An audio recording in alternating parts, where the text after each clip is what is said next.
एक गांव में रोकी, जग्गा और बिल्ला नाम के तीन आवारा और बेवकूफ युवक रहते थे।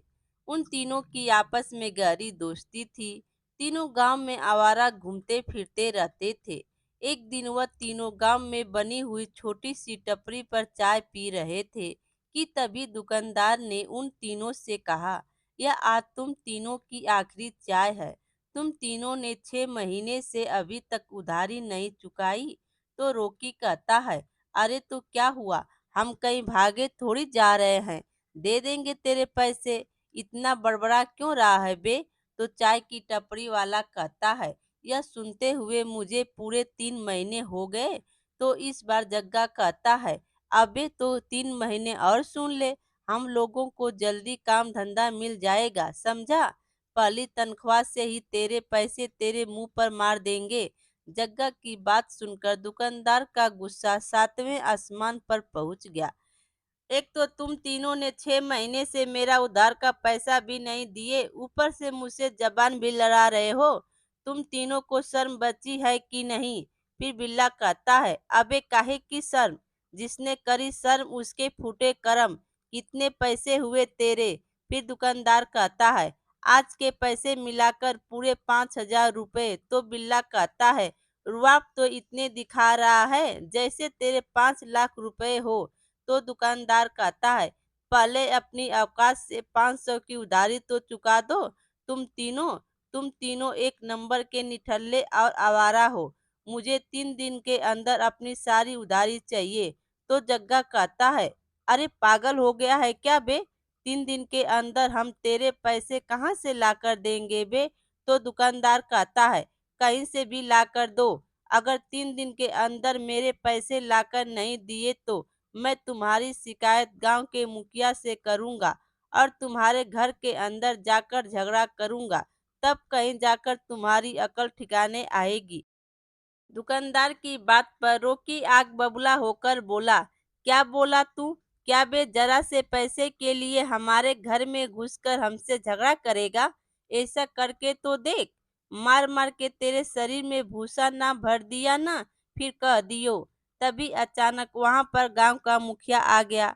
उन चारों को आपस में झगड़ते देख मुखिया कड़क कर आवाज में बोला, क्या हुआ, तुम चारों आपस में झगड़ क्यों रहे हो बे।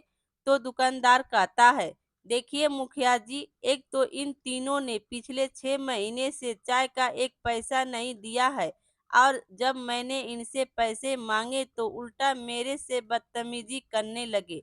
तो बिल्ला मुखिया जी से कहता है, मुखिया जी, हमने इससे बोला था कि हम इसके पैसे जल्द से जल्द लौटा देंगे, मगर यह घर में घुसकर झगड़ा करने की धमकी दे रहा है।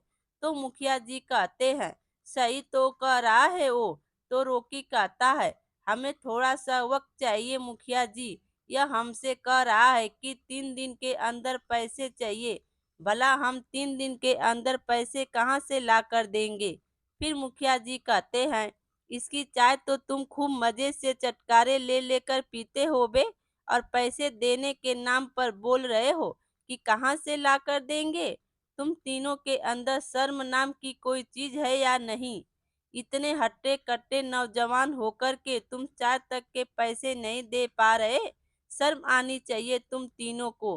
फिर दुकानदार कहता है, मुखिया जी, मुझे मेरे इन तीनों से पैसे दिलवा दीजिए। फिर मुखिया जी कहते हैं, तुम तीनों ध्यान से सुनो, 1 हफ्ते के अंदर अंदर इसके पैसे लौटा देना, वरना मुझसे बुरा कोई नहीं होगा। अब निकलो यहाँ से। वह तीनों वहां से चले जाते हैं और एक पेड़ के नीचे बैठकर सोचने लगते हैं। तभी बिल्ला कहता है, अरे यार, बुरे फंस गए, अब 4,000 रुपये 1 हफ्ते में कहाँ से ला कर देंगे बे। तो जग्गा कहता है, अबे चिंता मत कर, कहीं से इंतजाम कर लेंगे। तो रोकी कहता है, कहाँ से इंतजाम कर लेंगे, मेहनत मजदूरी करना तो हम जानते ही नहीं, पैसे कहाँ से आएंगे। ऊपर से मुखिया भी हमको धमकी देकर चला गया। तभी वहां पर एक भिखारी आकर उनसे भीख मांगने लगता है, भगवान के नाम पर कुछ दे दो बेटा। तो बिल्ला कहता है, ए जाओ बाबा, माफ करो। भिखारी फिर से मांगता है, भगवान के नाम पर कुछ दे दो, 1 रुपया ही दे दो। फिर से भी रोकी कहता है, अरे हमारे पास में एक फूटी कौड़ी भी नहीं है। बोला ना, जाओ कहीं से और मांगो। उन तीनों की बात सुनकर भिखारी को गुस्सा आ जाता है और कहता है, ऐसा लगता है कि तुम तीनों मुझसे भी ज्यादा गए गुजरे हो। यह लो मेरी तरफ से 5 रुपए, तुम रख लो। उसकी बात सुनकर वह तीनों गुस्से से आग बबूला हो जाते हैं। फिर वह कहते हैं, अबे तेरा दिमाग तो ठीक है, क्या तू हमें अपनी तरह भिखारी समझ रहा बे? फिर भिखारी कहता है, हाँ, क्योंकि तुम्हारी हालत मुझसे भी ज्यादा बदतर दिखाई दे रही है। फिर रोकी कहता है, हम तीनों के पास में कोई काम धंधा नहीं है, समझा? इसलिए हम तीनों यहाँ पर फालतू बैठे हैं। फिर वह भिखारी कहता है, तुम तीनों के मतलब का बस एक ही काम है, तुम भी भीख मांगना शुरू कर दो।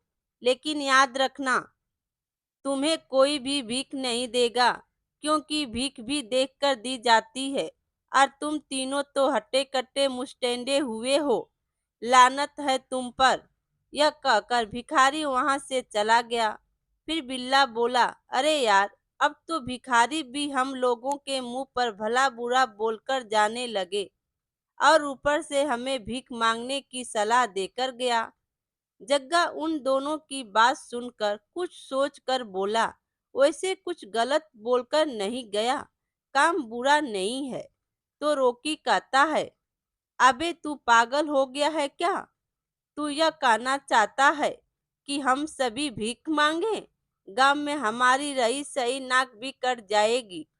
तो जग्गा कहता है कि मैं कब कह रहा हूँ कि गांव में भीख मांगेंगे?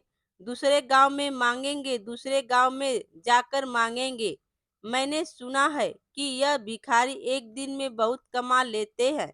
फिर बिल्ला कहता है, नहीं नहीं, यह काम नहीं करना।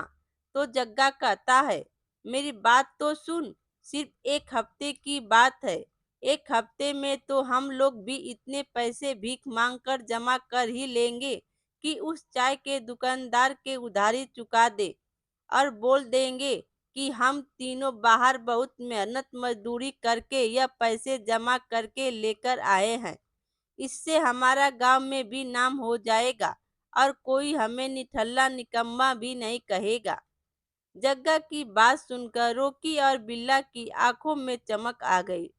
फिर जग्गा कहता है, लेकिन यार, हम तीनों को भीख देगा कौन? जब हमसे कोई भीख मांगने आता तो हम उनसे खुद बोल देते हैं कि कोई काम धंधा नहीं कर सकता क्या?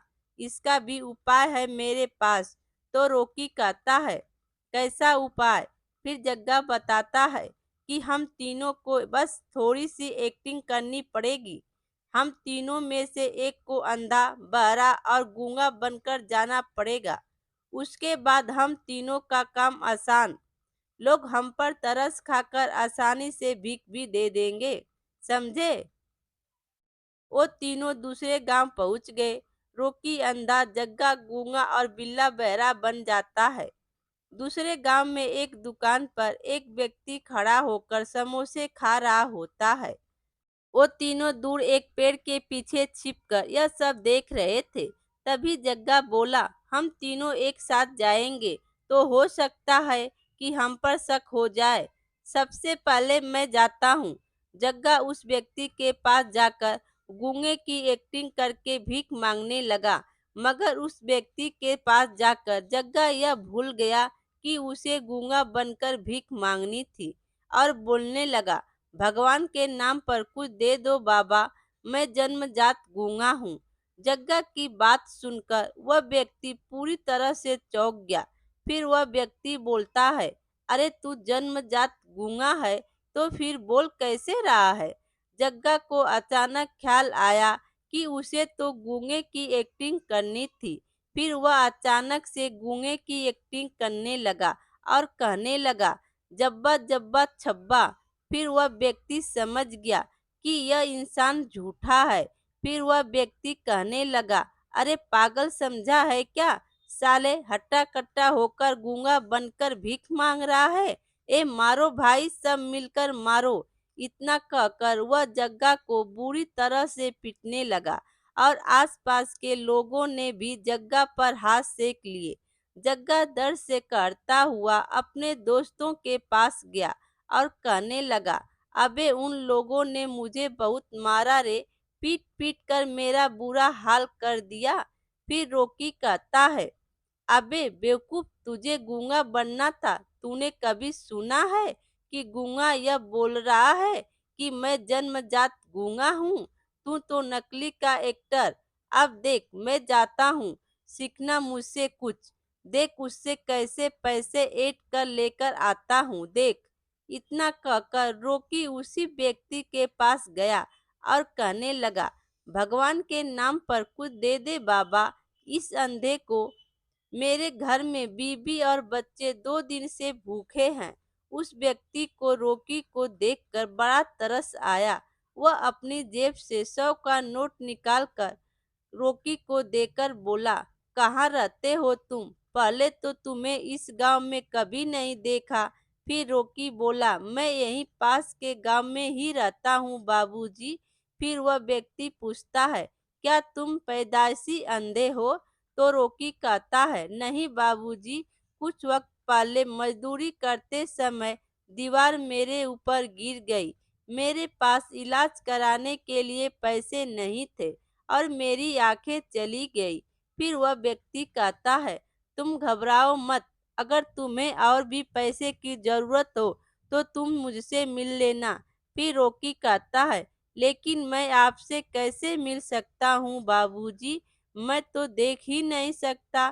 फिर वह व्यक्ति कहता है, मेरा नाम गजेंद्र है, मैं इस गांव का मुखिया हूँ। तुम किसी से भी बोल देना कि मुझे गांव के मुखिया से मिलना है, वह तुम्हें आसानी से मेरे पास पहुंचा देगा। अचानक रॉकी ने देखा कि उस दुकान पर एक बड़ा सा सांप बैठा हुआ था, जो धीरे धीरे करके रॉकी और मुखिया की ओर बढ़ रहा था।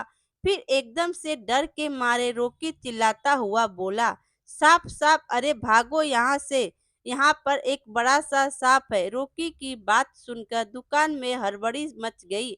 लोगों ने तुरंत सांप को मार दिए। फिर मुखिया बोला, तुम्हारा बहुत बहुत शुक्रिया भाई, अगर तुम मुझे नहीं बताते तो मेरा यही काम तमाम हो जाता।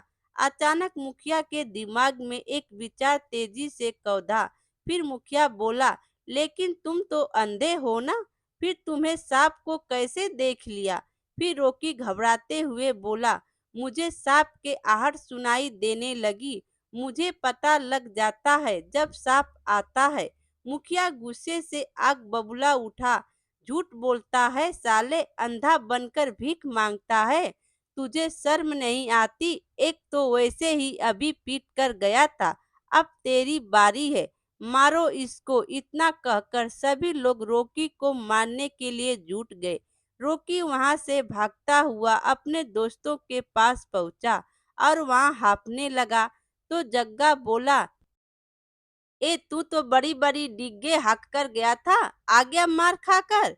फिर रॉकी कहता है, अरे यार, एक्टिंग तो मैंने सही की थी, लेकिन बोलना मेरी मजबूरी थी। अगर नहीं बताता तो वह सांप मुझे भी डस सकता था। तभी बिल्ला गुस्से से बोला, अरे तुम दोनों किसी काम के नहीं हो, तुम दोनों कुत्ते की तरह मार खाकर आ गए, तुमसे तो ठीक से एक्टिंग भी नहीं होती। तो रॉकी कहता है, हाँ, तू तो बहुत 30 मार खा है ना, सलमान खान के बाद तो तेरी एक्टिंग का ही नंबर आता है। तो बिल्ला कहता है, अब तुम दोनों ध्यान से देखना बे, किस तरह से मैं उस गांव के मुखिया को बेवकूफ बनाता हूँ।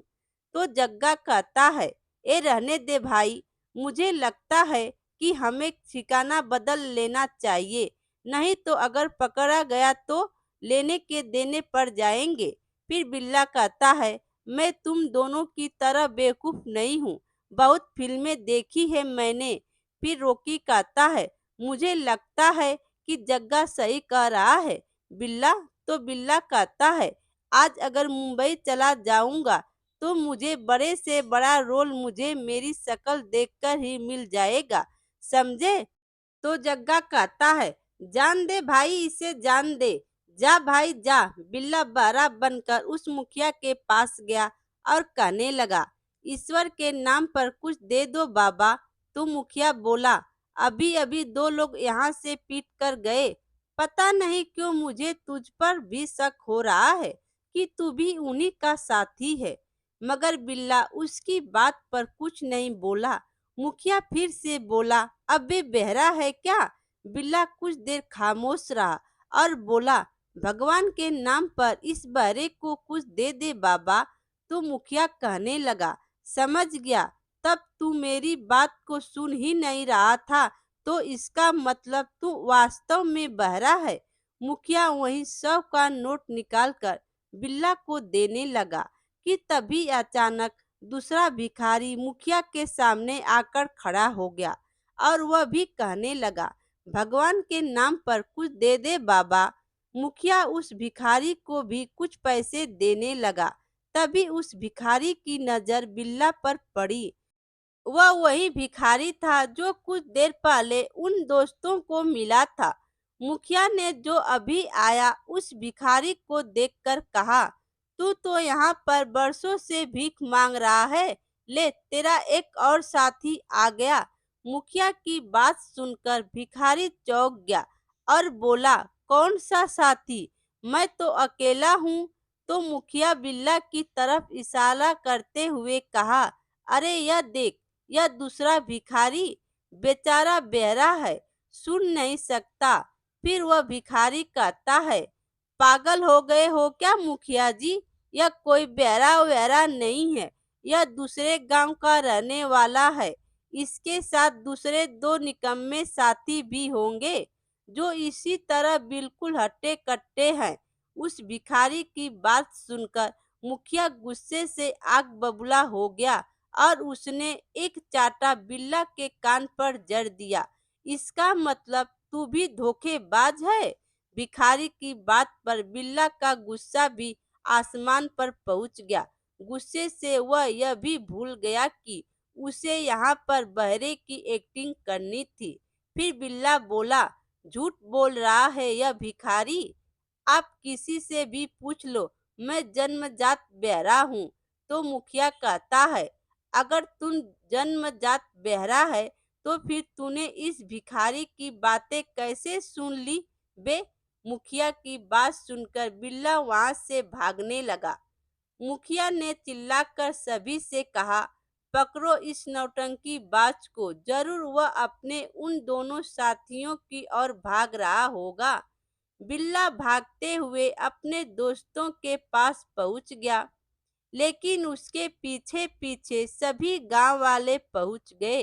फिर मुखिया बोला, यही है वो तीनों नौटंकी बाज जो भीख मांगने की एक्टिंग कर रहे हैं। इन लोगों की वजह से ही बेचारे जो असली भिखारी होते हैं उन्हें भी भीख नहीं मिल पाती। मारो इन सबको मारो। सभी गांव वाले ने उन तीनों को पीट पीट कर उनका बुरा हाल कर दिया। वो तीनों फटे हुए कपड़े लेकर अपने गांव वापस आ गए।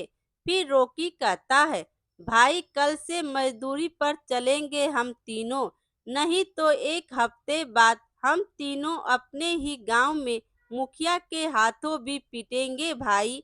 फिर बिल्ला कहता, तू सही कहता है यार। फिर जग्गा भी कहता है, तुम दोनों की बात सही है, अब हम तीनों को कोई काम धंधा ढूंढ लेना चाहिए। इसके बाद वह लोग सुधर गए और मेहनत से काम काज करने लगे। मेरे प्यारे दोस्तों, कहानी अच्छी लगी हो तो लाइक कीजिए और अपने दोस्तों में भी शेयर कीजिए, और चैनल पर नए हो तो चैनल को सब्सक्राइब कीजिए। Thank you.